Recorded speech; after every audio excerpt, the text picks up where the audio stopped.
उमापतिं सुरगुरुं वन्दे जगत्कारणं वन्दे पन्नगभूषणं मृगधरं वन्दे पशूनां पतिं वन्दे सूर्यशशाङ्कवहिनयनं वन्दे मुकुन्दप्रियं वन्दे भक्तजनाश्रयं च वरदं वन्दे शिवं शङ्करम् ॐ मृत्युञ्जयाय रुद्राय नीलकण्ठाय शम्भवे अमृतेशाय शर्वाय महादेवाय ते नमः। नमस्तेस्तु भगवन् विश्वेश्वराय महादेवाय त्र्यम्बकाय त्रिपुरान्तकाय त्रिकाग्निकालाय कालाग्निरुद्राय नीलकण्ठाय मृत्युञ्जयाय सर्वेश्वराय सदाशिवाय श्रीमान् महादेवाय नमः।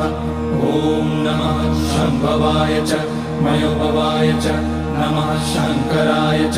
मयस्कराय च नमः शिवाय च शिवतराय च ॐ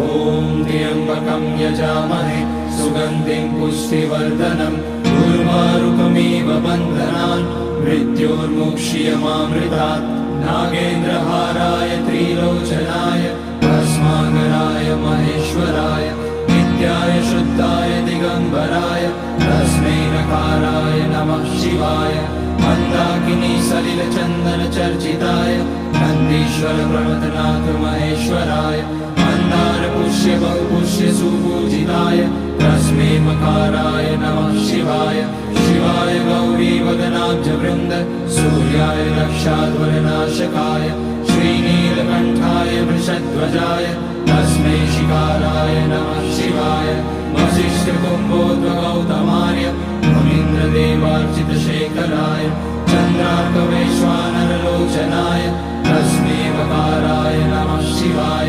यज्ञस्वरूपाय जटाधराय पिनाकहस्ताय सनातनाय दिव्याय देवाय दिगम्बराय तस्मै यकाराय नमः शिवाय पञ्चाक्षरमिदं पुण्यं यः पठेत शिवसन्निधौ शिवलोकमवाप्नोति शिवेन सह मोदते।